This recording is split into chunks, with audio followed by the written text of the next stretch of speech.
Hello à toutes et à tous et bienvenue sur votre podcast des explorateurs du e-commerce by ECN. Je suis Charles Ménildré d'e-commerce Nation et à travers cette chaîne, je vous amène dans les coulisses du e-commerce en France. Vous découvrirez des retours d'expérience exclusifs avec les meilleurs conseils de e-commerçants, solutions ou autres acteurs de l'écosystème, mais aussi des histoires inspirantes et des personnalités hautes en couleur. Alors installez-vous confortablement pour ce nouveau podcast des explorateurs du e-commerce. Pour ce nouveau podcast, je reçois au micro d'e-commerce Nation Camille Sampou, Sales Director chez Payplug. Payplug, c'est la solution de paiement omnicanal française pour commerçants ou e-commerçants de toute taille. Dans ce podcast, Camille nous expose 10 cas concrets de marchands qui l'ont marqué dans leur stratégie pour vous donner un maximum de bonnes pratiques et d'inspiration. Payplug est certes un acteur qui accompagne les retailers dans leur encaissement en magasin, mais aussi un expert de l'écosystème e-commerce. Grâce à leur réseau de partenaires forts, l'équipe Payplug décrypte régulièrement les tendances du commerce unifié et partage ses bonnes pratiques en matière de paiement. Salut Camille, merci d'être en ma compagnie pour ce nouveau podcast des explorateurs du e-commerce. Merci de ta présence. Alors pour commencer, on va parler de une petite révision d'été, les 10 marchands qui nous ont marqués. Tu vas nous parler de tout ça. Mais pour commencer, on a envie de savoir un petit peu qui tu es. Alors est-ce que tu peux te présenter, nous parler peut-être de ton parcours, de ton job actuel, de ton champ d'action, et puis peut-être si tu veux enchaîner ensuite par la présentation de Payplug que tu représentes, n'hésite pas, mais voilà. Est-ce que tu peux te présenter? Yes, bien sûr. Ravi d'être ici. Merci Charles d'être avec moi aujourd'hui. Moi, je suis Camille Sampou. Ça fait bientôt 2 ans que je travaille chez Payplug en tant que directrice commerciale. Moi, j'ai un parcours assez classique. Je viens plutôt de l'informatique, toujours sur des postes commerciaux ou managers commerciaux. Et j'ai eu le plaisir de rejoindre le monde de la fintech, je le disais, il y a à peu près 2 ans pour accompagner la croissance de cette entreprise et accompagner des enjeux, alors évidemment de structuration des équipes commerciales, mais aussi de transformation de notre produit, d'évolution d'un marché français vers un marché européen avec les bonnes stratégies associées. Et donc aujourd'hui, j'ai le plaisir de m'occuper de 16 personnes, toutes fonctions commerciales confondues aux différentes étapes du cycle de vente sur les territoires français et italiens et sur des marchands qui ont des enjeux d'encaissement à la fois en ligne et à la fois en magasin. Ce qui me fait une super transition pour parler de Payplug. Payplug, c'est une entreprise qui a été créée en 2012, qui a été rachetée par Banque Populaire Caisse d'Épargne en 2017, qui a une mission toute simple, mais en fait un peu complexe parfois pour les marchands concernés, c'est d'accompagner les marchands. Alors quand je parle de marchands, je parle à la fois de commerçants au sens traditionnel du terme, des gens qui ont des magasins, qui ont des pignons sur rue, et à la fois des e-commerçants, donc des gens qui ont des sites internet, dans leurs encaissements, en ligne et en magasin, par carte, puisqu'aujourd'hui, le paiement par carte est le moyen de paiement qui domine le monde du commerce. Et donc, en fait, c'est toujours un enjeu de comprendre quels sont les moyens de paiement qu'on va pouvoir mettre à disposition, comment est-ce qu'on fait pour proposer l'expérience de paiement la plus simple, la plus fluide et à la fois la plus sécurisée qui soit, parce que tout de suite, on vient toucher à un environnement financier, un environnement bancaire, donc forcément, il y a une multitude de régulations et de choses sur lesquelles il faut s'attarder. Et aujourd'hui, c'est une entreprise qui est composée de 350 collaborateurs, avec 250 personnes côté product and tech, qui accompagnent des marchands de toute taille, et j'insiste là-dessus. Je peux tout à fait accompagner un fleuriste indépendant, comme je peux accompagner un site e-commerce qui fait quelques dizaines ou quelques centaines de milliers d'euros, comme on peut accompagner des entreprises à la dimension internationale, telles que des VP ou encore des Allopneus. D'accord. Et voilà, et on a processé 12 milliards, si je dis pas de bêtises, en 2023, entre autres grâce à un de nos projets stratégiques qui était l'accompagnement de la billetterie des Jeux Olympiques et des Jeux Paralympiques. Très bien, on te connaît davantage. Merci pour cette présentation. On te connaît toi, on connaît Payplug. J'allais même te demander quelques chiffres, mais tu as tout à fait basculé vers ces chiffres, donc je vais pas te reposer la question puisque tu viens de tout nous énoncer. Aujourd'hui, du coup, notre thématique, je le disais un petit peu en introduction, révision d'été, les 10 marchands qui nous ont marqués. Est-ce que tu peux m'expliquer, avant qu'on parle de ces fameux 10 marchands, est-ce que tu peux m'expliquer pourquoi avoir choisi de parler de ces marchands, de cette thématique qui est un petit peu différente des autres? C'était quoi un petit peu l'idée générale de ce podcast ensemble? En fait, il y a une vraie volonté aussi de mettre en lumière les gens à qui on parle tous les jours. Je commence à être un peu habituée je dis ça avec beaucoup d'humilité, mais de l'exercice de l'interview, d'écriture d'articles, de communication sur l'entreprise, sur le produit. C'est évidemment très intéressant, c'est évidemment pertinent d'aller acculturer le marché à des logiques de conversion, de paiement, et des choses très précises sur lesquelles on estime avoir une expertise. Et en fait, ce qui fait notre quotidien, c'est surtout les échanges qu'on va avoir avec ces marchands et ces e-commerçants que j'introduisais précédemment, Ouais, parce que c'est eux qui sont sur le terrain. Enfin, aujourd'hui, on est dans une société où il y a des logiques d'inflation, où il y a des choses qui évoluent tous les jours, à la fois sur le commerce physique et sur le commerce en ligne. tout à Et fait. en Ouais. fait, ce sont ces personnes qui sont au quotidien du terrain, qui nous remontent les sujets d'actualité, les nouvelles tendances sur lesquelles il faut être alerte et sur lesquelles il faut savoir faire un développement produit ou avoir une logique d'acquisition un petit peu différente. Mm. Et moi, je trouvais ça hyper intéressant de mettre en lumière des marchands. Et je parle bien de marchands parce que les personnes qu'on va évoquer aujourd'hui, alors il y en a certains on travaille avec évidemment, mais il y en a d'autres on travaille pas du tout avec. Ouais, Mais ouais. par contre, c'est des gens que je trouve exemplaires dans les décisions et dans les stratégies qu'ils ont pu mettre en place sur ces 12-24 derniers mois, et que je trouve hyper intéressant de mettre en lumière, de citer peut-être pour en inspirer d'autres, chacun Mhm. avec ses moyens. Mais du coup, je trouvais que ça changeait bien de la thématique classique de je parle d'un produit ou je parle d'un service. Moi, j'ai beaucoup parlé d'omnicanalité, j'ai beaucoup parlé d'internationalisation en 2023 et sur début 2024. Je trouve ça intéressant de le confronter aussi à ce qui se passe du côté, alors nous, de nos clients, mais du côté du terrain, en fait. Ouais, tout à fait. Non, mais c'est une très bonne idée. C'est un format qui change et qui va être intéressant de développer avec toi. Et comme tu disais, c'est ça aussi qui est intéressant, c'est que, ok, ces 10 marchands, pour certains, ce sont des clients, mais pour d'autres, ce sont des marchands inspirants. Et je trouve ça encore plus Tout à intéressant, fait. voilà, de mettre en lumière les deux. Et justement, ces 10 marchands, bah, je te propose d'attaquer. Le tout premier, c'est Jacques Yes. Mus. Qu'est-ce que tu peux nous Ouais. dire sur ce marchand? Bah, alors Jacquemus, c'est une marque dont on a, je pense, beaucoup entendu parler ces Ouais, 3 dernières années, qui historiquement arrive avec un positionnement très premium, hein, très mode, maison de création, et qui en fait, je trouve, est exemplaire sur sa capacité à adresser différents segments de population. mhm, Je m'explique. Aujourd'hui, ils ont un site internet que je vous invite tous à aller voir, qui est hyper optimisé, qui qu'on soit derrière son écran ou derrière son téléphone. Pourquoi? Parce qu'en fait, si je suis une clientèle plutôt premium qui vient là pour considérer, voire pour acheter ouais, une pièce de mode, une pièce qui coûte quelques centaines, voire quelques milliers d'euros, je retrouve tous les codes du luxe et du positionnement premium. Je retrouve des images, des photos, des packshots d'une très grande qualité, avec une version un petit peu minimaliste où on met en avant le produit, où on rentre pas trop dans des logiques de description. ouais, Et en même temps, si je suis quand même novice sur ce type de site internet et que je passe ma souris sur une des fiches produits, bah, j'ai quand même une petite explication qui arrive en très léger en dessous du produit présenté sous sa version photo ou mhm, vidéo. Du coup, je suis d'ores et déjà capable de capter des populations très distinctes. Puis j'ai des typologies de produits ouais, sans tomber dans une multitude de produits où tout de suite on a des centaines de références. mhm, J'ai des typologies de produits très distinctes. Je vais avoir des pièces comme des robes, des vestes, des choses très marquées qui sont vraiment des pièces de mode, comme je vais avoir les produits qu'on voit absolument partout. Le bob, j'en parle plus, je ouais, pense qu'on l'a vu partout sur les plages l'été dernier, je pense qu'on va encore le revoir ça, c'est sûr. cette année, qui ont à la fois des prix plus abordables, mais qui sont aussi présentés de manière un petit peu différente.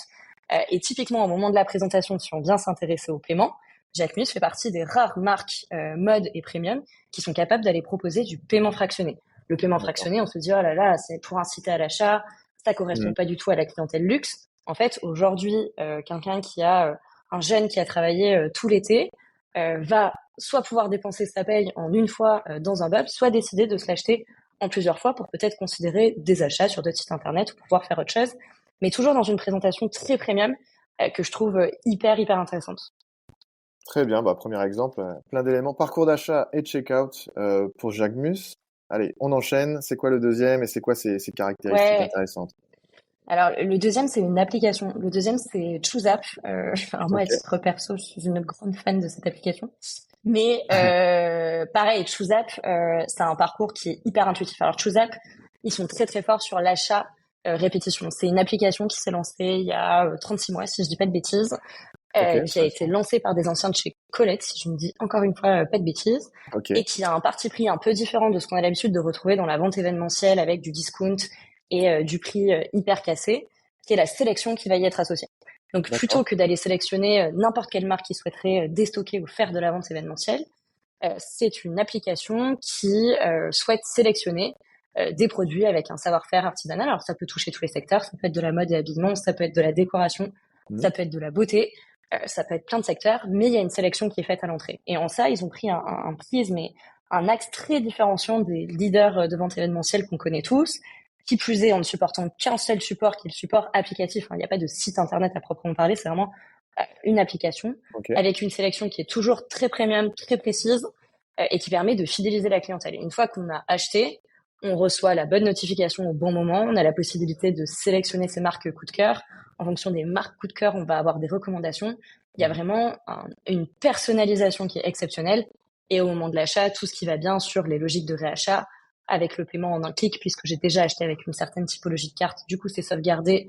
J'ai plus toute cette notion de double authentification et de friction au moment du paiement. On est vraiment sur une application qui a su créer, développer, fédérer une base client qui est très forte et qui est en permanence en conquête de nouvelles cibles et qui a une grosse logique de fidélisation par le parrainage aussi. Il y a vraiment des formules très avantageuses sur les notions de parrainage. Alors là-dessus, vraiment hyper bien joué de leur part. Ok, donc un parcours super optimisé, super intéressant du côté de l'application Choose. Le troisième, c'est Mimetic. Tu as envie de nous parler de Mimetic. Qu'est-ce qui t'intéresse chez eux? Bon, alors Mimetic, je pense que c'est un des plus beaux sites internet qui m'a été donné de voir en 2024. C'est des gens qui ont pris le parti de complètement casser tout leur PrestaShop pour en faire un site expérience utilisateur optimisé plus. Honnêtement, la première fois qu'on se connecte là-dessus, on n'est pas sûr qu'on va aller acheter quelque chose, mais en termes de visuel, qui plus est, sur des produits de beauté, parce qu'on est sur des produits de beauté, de self-care.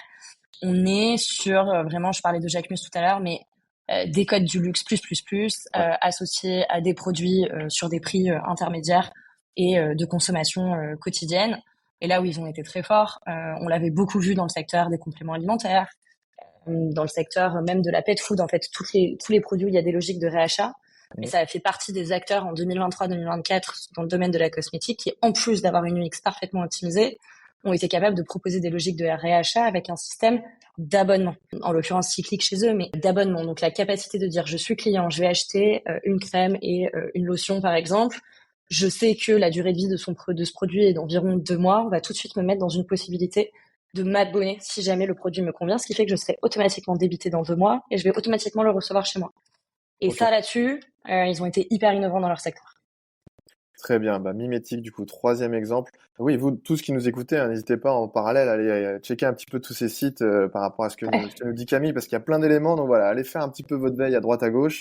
On vous mettra aussi les liens, évidemment, sur e-commerce nation. Donc on a parlé parcours d'achat, checkout, de nouveau de parcours d'achat pour Choose. Là, on a parlé un peu plus du UX, voilà, casser leur PrestaShop, etc. Et surtout d'abonnement, l'offre d'abonnement que vous nous évoquez tout de suite. Quatrième, marchand Café Coton. De quoi parle-t-on maintenant? Je pense que Café Coton, tout le monde a connu les formules où on achète 3 chemises.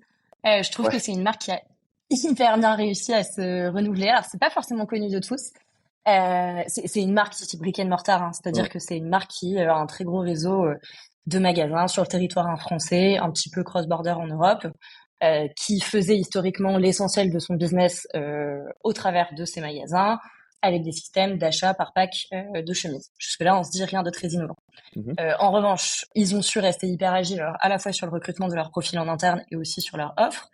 Ils ont su reprendre la main sur leur collection et notamment en lançant un vestiaire féminin qui aujourd'hui n'est pas pour rien sur le succès de leur site e-commerce. Et en fait, encore une fois, j'en parlais tout à l'heure, ils savent diversifier leur clientèle pour redonner un nouveau souffle à leur marque, tout en gardant une base clientèle qui est évidemment importante, puisque un homme qui est fidèle à Café Coton va suivre potentiellement cette marque sur 5, 10, 15, 20 ans.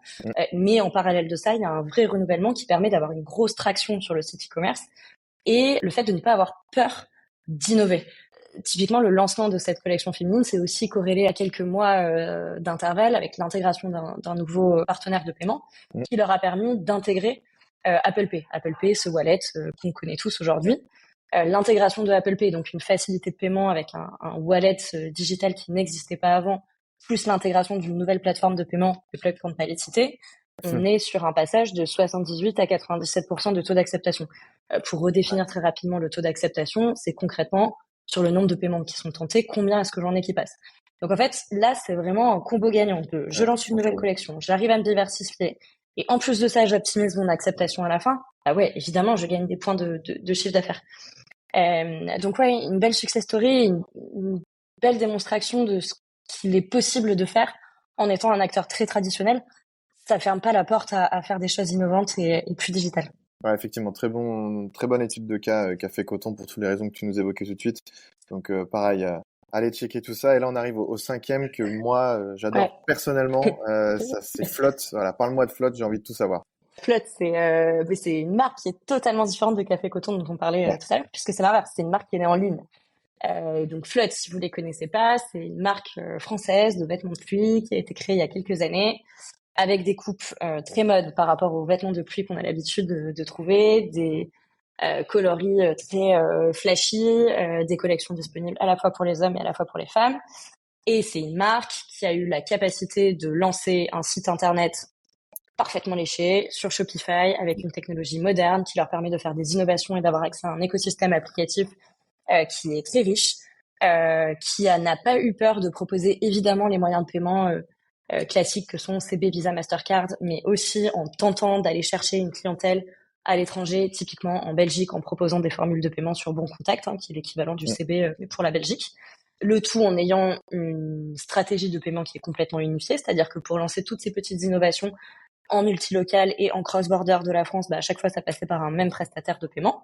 Et c'est tout naturellement qu'ils ont pu être accompagnés sur cette ouverture de boutique qui a eu lieu il y a 2 mois, je crois, si je ne dis pas de bêtises, Ouais, dans le Marais, avec également un même prestataire de paiement capable de les accompagner en magasin.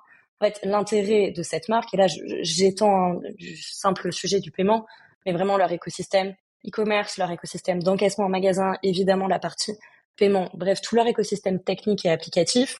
Ils ont choisi des solutions qui sont disponibles sur étagère, qui ont un savoir-faire qui est éprouvé, qui leur mettent à disposition la bonne solution technique au bon moment. En quoi c'est intéressant? Eux, ça leur permet de bosser sur leur collection, sur des nouveaux modèles qui vont sortir, sur des nouveaux coloris, potentiellement sur d'autres ouvertures de boutiques si jamais demain c'est quelque chose qui fait partie de leur trajectoire, sur des collaborations. La semaine dernière, il y avait l'inauguration de la collaboration Hello Kitty avec Flotte. Et en fait, ils se concentrent sur leur savoir-faire. Je crois qu'ils sont une petite vingtaine aujourd'hui, qui est la création, adaptée à la mode et l'avillement de pluie, en faisant confiance à des prestataires techniques et serviciels d'ores et déjà bien implémentés sur leur marché. Ouais, top. Merci d'avoir parlé de Flotte. Alors attention, hein, j'adore Flotte, mais c'est pas parce que voilà, e-commerce nation on est en Normandie, c'est le raccourci est vite fait avec la pluie, etc. C'est juste parce que c'est voilà Oui, une c'est marque vrai. vraiment très bien et voilà qui a vraiment des super produits et une super marque. C'était notre cinquième marchand. Bah hop, Ouais. on passe tout de suite au sixième. Quel est le sixième et de quoi tu veux nous parler pour ce sixième? Et écoute, en général, quand il pleut et qu'on a un beau vêtement de pluie, on a aussi besoin d'une banane pour Ouais. s'assurer qu'on n'a pas de la pluie qui rentre à l'intérieur. Ça tombe bien, c'est InBag. InBag, il y a eu un gros sujet de vélocité, d'être en mesure de les accompagner côté Payplug dans les temps lors du lancement de leur boutique, tout en capitalisant sur une technologie qui était capable d'être compatible avec leur plateforme e-commerce qui, encore une fois, est Shopify. Comme beaucoup de marques, on a parlé de Flotte avant, Ouais. c'est un Shopify. Enfin, c'est quelque chose qui a assez tendance. Le fait d'avoir un seul et même prestat sur la partie paiement dans un écosystème qui est unifié, en fait, on est un petit peu dans les mêmes use cases que chez Flotte, sauf qu'ici, on vient pas s'intéresser à l'acceptation, comme j'en parlais côté café coton précédemment, mais vraiment à la conversion, c'est-à-dire la capacité de convertir un prospect pour eux qui va se connecter sur le site internet jusqu'au checkout et lui faire acheter un projet. Pour ça, il faut avoir une expérience qui soit pas décousue, qui soit hyper fluide. C'est ce qu'ils ont été capables de faire. Et là où ils ont été très forts, c'est qu'il y avait une grosse vélocité, une grosse pression sur les deadlines des ouvertures de boutiques. Donc là, vraiment, eux, leur boulot, c'était de s'intéresser à l'écosystème logiciel de caisse, à l'écosystème paiement, à l'écosystème mainteneur et accompagnement qui soit prêt dans les temps, c'est-à-dire en quelques jours, pour faire un lancement de boutique réussi et encore une fois être capable de convertir les clients qu'on avait acquis sur la partie e-commerce directement dans des boutiques. Très bien. Eh ben écoute, on continue avec le septième exemple. On fait une Omnicanalité transition toujours. Ouais, vers le retail progressivement. voilà, ouais, on va vers le retail. On arrête un petit peu la pluie aussi. Ouais, Et là, on va parler de Ducasse. ouais, Ducasse. Je sais pas si je présente Ducasse, les écoles de cuisine, le chocolat Bayerin Ducasse, Ouais. les restaurants. Et je commence par ça parce qu'en fait, ce qu'il faut comprendre sur le réseau Ducasse, c'est qu'il y a une multitude d'activités. Il y a une multitude d'activités qui sont des écoles de cuisine, qui sont des boutiques, qui sont des restaurants, qui sont des bateaux de croisière à Paris, en région parisienne. Tout un tas d'activités qui occupent pas mal des équipes aujourd'hui au siège et qui ont besoin d'être accompagnées avec la même qualité de service. mais aussi les mêmes spécificités. Parce que typiquement, on va pas avoir besoin du même logiciel de caisse quand on vend du chocolat que quand on encaisse dans un restaurant. Donc, ils ont toutes des spécificités. Donc ces spécificités, elles sont adressées avec ce qu'on appelle un mainteneur. Un mainteneur, c'est quelqu'un qui va être en charge de tous les déploiements monétiques sur des réseaux physiques, des réseaux retail, chez un client. Ce mainteneur, c'est un prestataire de service, c'est-à-dire que c'est quelqu'un qui est capable de faire du déploiement et de la maintenance, et c'est quelqu'un qui est capable aussi de benchmarker, de mapper un petit peu les différentes solutions qui existent sur le marché. Donc nous, en tant que partenaire monétique, comme beaucoup d'autres sur le marché, on travaille beaucoup avec les mainteneurs parce qu'ils vont pouvoir être évidemment tout simplement apporteurs, détecteurs d'affaires pour nous. Ouais. Et puis c'est aussi les personnes qui vont déployer notre produit. Donc là, on avait vraiment des enjeux de déploiement, entre autres avant les JO pour une partie du réseau, à la fois sur du en ligne, à la fois sur du magasin, en se pluguant au bon écosystème technique. Ici, je pense que la clé du succès du réseau du CAS sur la partie paiement, c'est la capacité à avoir un mainteneur qui fait l'interface entre tous les différents prestataires techniques qui ont été soigneusement sélectionnés et choisis par la maison mère et par l'enseigne du CAS, le tout en adressant des enjeux très forts d'un point de vue comptabilité. Parce que qui dit diversité d'activités dit des enjeux de lettrage et de réconciliation comptable qui sont bien spécifiques pour chacune de ces activités. Donc s'assurer de prendre des technologies qui sont bien compatibles avec ces différentes parties de leur réseau et de leur boulot. Ouais, vraiment intéressant du CAS. On continue toujours dans le retail. Enfin, bon, on quitte peut-être le côté chocolat, etc. Avec ce 8e exemple, mais voilà, on est toujours dans le retail. Voilà, c'est quoi ce 8e exemple? Ouais. Et qu'est-ce que tu veux nous dire à ce Cigale. sujet-là? Cigale. Ouais, Cigale. Mais alors, tu sais, c'est un peu loin en termes de secteur d'activité, mais en fait, c'est aussi des enjeux retail. Cigale, qui sont des vêtements à la fois pour vivre, à la fois pour faire du sport. C'est des gens qui ont besoin d'améliorer leur expérience retail. Et typiquement, c'est des cas d'usage qu'on pourrait trouver demain au sein d'un restaurant du CAS, au sein d'une boutique, le chocolat bake du CAS. Et donc, du coup, qui dit expérience client dit minimiser les points de friction dans un magasin. Il y a rien de pire que quand on rentre dans un magasin, on trouve son ou ses produits, et là, on s'aperçoit qu'il y a 15 minutes d'attente à la caisse. Ouais, Eux, ils ont décidé de résoudre ce sujet d'expérience client avec ce qu'on appelle le tap-to-pay. Donc, le tap-to-pay, c'est l'encaissement en mobilité, la capacité d'être encaissé par un vendeur, une vendeuse directement en magasin, au sein du magasin, que ce soit pour désengorger une file d'attente, que ce soit directement en cabine d'essayage, mais pour vraiment avoir le côté expérientiel client qui soit poussé au maximum. Donc en fait, aujourd'hui, les vendeurs sont équipés de smartphones à l'intérieur desquels il y a une application qui est installée et en fait qui permet de transformer ce smartphone directement en TPE en fait et de pouvoir être encaissé. Et ça, c'est ce qui leur permet clairement de désengorger les files d'attente. Et ce qui est hyper intéressant, c'est que ça correspond à la fois à des retailers qui ont des petits magasins, des petites surfaces, absolument pas péjoratifs, qui est plutôt le cas d'un Cigale ou par exemple d'un Café Coton que je citais précédemment, que à des très grosses surfaces. C'est aussi des choses qu'on va retrouver, pour citer des gens qui ont rien à voir, des électrodépôts, où on va dans un très grand rayon. Bon, en fait, il faut remarcher sur on sait, 1000 mètres carrés de dépôt pour aller régler à la fin. C'est un cas d'usage qui correspond à différents types de retailers, soit sur des périodes de grosse affluence, soit au quotidien pour simplifier l'expérience client en magasin. Très bien, donc ouais, là on parlait d'expérience retail. C'est vrai qu'au début c'était intéressant aussi avec les différentes marques de parler aussi d'expérience en ligne, UX, etc. Là on découle vraiment au fur et à mesure vers le retail, c'est intéressant. Voilà, cet ordre-là. Là on va parler de coiffure, hein, si je dis pas de bêtises. Je suis pas un spécialiste pour le 9e cas. Yes, le 9e cas, on part chez Pascal Coste et là on va parler de finance et de comptabilité. On change diamétralement de sujet. Alors chez Pascal Coste, on parle pas d'expérience client, hein, on est dans un salon de coiffure, on va tous se faire couper les cheveux de temps en temps. Pascal Coste, c'est un réseau de 140 boutiques à peu près, en propre. Ces 140 boutiques, elles appartiennent au siège Pascal Coste. Mais par contre, elles ont toute une domiciliation bancaire distincte. C'est-à-dire qu'en fonction de leur zone géographique d'implémentation, elles sont rattachées à une caisse régionale d'une banque X ou d'une banque Y. La volonté de Pascal Coste, c'était la capacité de ramener l'intégralité de ces flux de ces magasins qui leur appartiennent. Alors attention, on ne ferme pas les comptes bancaires de ces différentes banques, mais de ramener l'intégralité de ces flux sur un compte intermédiaire pour décider d'ensuite virer les fonds sur un compte A plutôt qu'un compte B en fonction des prélèvements fournisseurs, en fonction d'une temporalité X ou Y. Et c'est vraiment des logiques de cash pooling, hein. C'est des choses dont on a un petit peu entendu parler dans la presse, mais c'est la capacité de reprendre la main sur les différentes banques avec lesquelles on travaille, puisque n'importe quel retailer travaille avec différentes banques et sont en général rarement associés à une seule et même banque, dans une logique de risque et d'environnement compétitif. Mhm. Et donc ça, c'est ce qu'ils ont décidé de faire avec Payplug. Alors, c'est un cas d'usage qui est un petit peu détourné. Je le disais en intro, nous, on parle souvent de simplification, d'unification, de fluidification, d'omnicanalité. C'est le cas. Mais là aussi, c'est la capacité de centraliser de manière macro et agrégée la vue sur l'intégralité des flux de 140 réseaux de magasins pour vraiment rapatrier tous ces fonds sur un seul et même compte Ouais. avant de décider de les virer sur un compte bancaire plutôt qu'un neutre en fonction des prélèvements et des temporalités financières de l'année. Ouais, c'est assez technique, mais c'est intéressant aussi d'avoir ton point de Ouais, vue sur un cas comme celui-là. C'est vrai que c'est peut-être quand même beaucoup plus technique par rapport aux exemples précédents, mais c'était intéressant de l'avoir c'était celui-ci. un use case comptable, ouais. Ouais, Ouais, c'est ça. totalement. Vraiment comptable. On arrive au 10e Ouais, marchand. Alors là, si je dis pas de bêtises, ouais, c'est quand même plutôt récent et concurrentiel du coup, hein.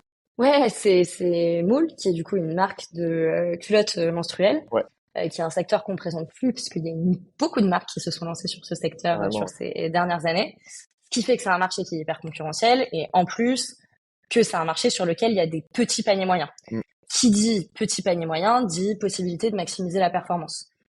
Donc s'assurer que le gros du trafic que je vais capter, je vais avoir le moins de sessions perdues au moment du paiement. Parce qu'en fait, c'est la notion de plein de petits paiements qui vont faire du gros volume à la fin et qui vont permettre d'avoir une forme de rentabilité pour la marque en question et non pas Mm. un très gros panier en ad hoc à droite à gauche. Donc Moule, ils ont une expérience de checkout qui est hyper rapide. Je vous invite un jour à aller sur leur site internet. Dès la page d'accueil, je peux sélectionner mon premier produit pour être routé vers un checkout express et acheter en 2 clics et arriver directement sur une page de paiement. Il y a évidemment une multitude de moyens de paiement, on en a un petit peu parlé au cours des différents exemples du jour qui sont proposés. Ouais. Mais il y a aussi du paiement fractionné. On se dit souvent, ah, le paiement fractionné, c'est l'exact contre-exemple de Jacquemus que je citais en premier. Ouais. On se dit, ah, le paiement fractionné, c'est hyper intéressant quand j'ai des gros paniers moyens. Enfin, en fait, pas que, parce qu'aujourd'hui, je peux aller acheter un produit sur Moule pour une dizaine d'euros et on va me proposer une expérience de paiement fractionné qui fait que je vais payer mon produit en 3 fois 3,33 euros à chaque fois. Donc, il y a vraiment cette notion d'accessibilité, comme ça peut aussi m'encourager à, au lieu d'acheter un seul produit, en acheter 3 ou 4. Bien sûr, ouais. Donc, vraiment une notion de rapidité et de capter la moindre visite pour essayer de la convertir avec un site internet qui est optimisé, une expérience de paiement qui peut être accessible en 1 ou 2 clics très rapides et le bon moyen de paiement au bon moment à la fin avec le moins de friction possible. Ouais, vraiment intéressant ce dernier exemple justement, Moule là où ouais, effectivement petit panier moyen et voilà les paiements fractionnés ça peut inciter à faire grossir ce panier. Faut un petit peu enlever de notre esprit ce côté ouais les paiements fractionnés maintenant c'est plus que pour les gros paniers et pour nous aider ça peut aussi faire grossir ces paniers moyens. On a fait défiler ces 10 marchands. Alors voilà, je réénumère très vite. Alors Jacquemus, Choose, l'application, Mimetic, Café Coton, Flotte, Oh. Inbag, Ducasse, Sigal, Pascal Coste et Moule. Euh, Yes. pour un peu conclure et résumer tout ça, c'est quoi, si tu devais, c'est peut-être pas si simple, hein, mais trouver un point commun entre ces 10 acteurs, ou plusieurs points communs d'ailleurs. Ouais, ce qui me vient moi là à l'esprit quand tu me poses la question, c'est que ce sont des gens qui font confiance à l'externe. Alors c'est Mm. plus simple à dire qu'à faire, mais c'est des gens qui savent s'entourer de partenaires et qui savent déléguer, que ce soit une stack technique, un environnement technique, que ce soit un aspect serviciel. C'est des gens qui savent faire appel aux experts des différents métiers sur lesquels ils travaillent pour se concentrer sur leur cœur de métier, qui est finalement la création et la distribution d'un produit. Donc c'est vraiment cette capacité de s'entourer des bonnes personnes et des bons partenaires. On dit toujours que les rencontres dans la vie, c'est très important. Je pense que c'est également le cas d'un point de vue écosystème retail. La capacité à avoir un mapping aussi exhaustif possible des choix qui s'offrent à nous en tant que retailer, e-commerçant ou commerçant, mais et être capable d'en sélectionner les bons et de se faire accompagner par les bonnes personnes. Je pense que c'est tous leurs points communs. Mm.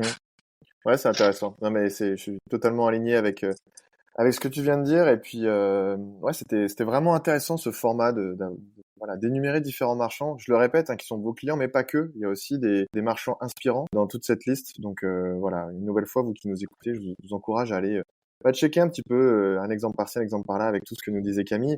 Camille, donc, je le répète, toi, tu l'as dit en introduction, mais tu es sales director chez Payplug. Et Ouais. justement, Payplug sur, voilà, là, on arrive sur l'été, justement, c'est la révision d'été, mais comment ça va se C'est vrai. passer cette fin d'année, les projets chez Payplug, les sujets à suivre? Est-ce que tu peux nous parler un petit peu de l'avenir? Bien sûr. Ouais, je le disais un petit peu à quelques moments là pendant cet échange, mais Ça fait 18 mois qu'on se concentre sur l'omnicanalité, donc la capacité de transformer notre produit e-commerce aussi en un produit retail qui soit capable d'accompagner les notions de paiement en ligne et en magasin. Là, le nouveau sujet qu'on adresse, qui est en cours de déploiement déjà chez plusieurs marchands, c'est cette notion de multilocal. Donc la capacité à avoir un modèle qui soit parfaitement adapté au territoire français d'où on vient, mais qui soit aussi capable d'être adapté avec les bons partenaires sur les différentes régions et les différents territoires géographiques sur lesquels je souhaite être déployé. Okay. Donc, par exemple, je suis un retailer français, je sollicite ma solution de paiement PayPlug pour ne pas la citer, pour m'accompagner sur ma logique omnicanal en ligne et en magasin, mais j'ai aussi un réseau de magasins en Belgique, en Italie, en Espagne, donc j'ai besoin de faire du multilocal, c'est-à-dire répliquer un fonctionnement qui existe sur un territoire géographique historique dans d'autres géographies avec un écosystème qui va être parfois différent, c'est-à-dire qu'on va changer d'un partenaire mainteneur entre la Belgique et l'Italie potentiellement, ou d'un logiciel de caisse entre l'Espagne et l'Italie, parce qu'il y a des choses qui sont plus adaptées, et vraiment cette capacité de faire du multilocal pour avoir une traction qui converge vers de la croissance sur l'intégralité de ces territoires. C'est vraiment les sujets du moment d'accompagner nos retailers sur ces sujets cross-border. Très bien, on suivra tous ces sujets avec attention. Et puis vous qui nous écoutez, si vous connaissez pas PayPlug ou pas bien, je vous encourage à aller vous renseigner un petit peu. Évidemment, on va vous mettre les liens qu'il faut bien sur e-commerce nation. Et puis vous pouvez aussi prendre contact avec Camille ou ses équipes directement. Si vous avez la moindre question, je pense qu'elle ne pourra pas refuser de répondre à vos différentes questions. Camille, avant vraiment de terminer notre échange, est-ce que tu aurais un mot de la fin pour de ton côté conclure notre échange et voilà un petit peu la finalité de ce podcast? Je vous propose que si ces sujets vous intéressent, nous puissions parler de vive voix. On se retrouve, si vous en avez envie bien sûr, à la Paris Retail Week et à Tech for Retail sur cette deuxième partie de l'année. Et on peut se donner rendez-vous au village de l'Omni, puisque vous l'avez compris, l'omnicanalité, le commerce unifié sont un peu nos credos chez PayPlug. Très bien. Le rendez-vous est pris. J'espère qu'il y a plein de gens qui viendront te voir et qui te diront je t'ai entendu sur e-commerce nation et me voilà pour parler de vive voix. Je le souhaite. Oui, carrément. Merci beaucoup Camille en tout cas pour cet échange. Merci à toi. Pour ce podcast un petit peu différent de ce qu'on fait d'habitude, mais c'était vraiment bien comme format d'avoir ces 10 marchands et ton point de vue d'experte, si je peux dire ainsi, sur chacun, ce qui t'a intéressé, pourquoi et comment c'est mis en place. Vous qui nous écoutez, allez regarder tous ces exemples. Si vous en avez d'autres, vous pouvez nous les partager aussi. Bien sûr, il n'y a pas que 10 marchands qui font des choses très bien. Et puis Camille, moi je te souhaite plein de bonnes choses pour cet été et pour la fin de l'année. On se croisera sûrement sur différents événements. Ouais, merci beaucoup. J'en doute pas. Puis voilà, belle continuation à toi, à tes équipes, bon travail et puis à bientôt. À très vite, merci beaucoup. J'espère que ce podcast des explorateurs du e-commerce vous a plu. Si c'est le cas, n'hésitez pas à lui mettre 5 étoiles. Je vous encourage également à vous abonner pour découvrir de nouvelles histoires inspirantes. Et si vous souhaitez nous partager votre expérience, je vous invite directement à me contacter. On se retrouve très bientôt pour un nouvel épisode. En attendant, rendez-vous sur e-commerce nation pour profiter de l'ensemble de nos ressources, articles, infographies, e-books, webinaires, émissions web et bien plus encore. Rejoignez également notre newsletter, nos réseaux sociaux ou encore notre chaîne YouTube pour ne rien manquer des actualités de l'écosystème. Bonne exploration du e-commerce à toutes et à tous.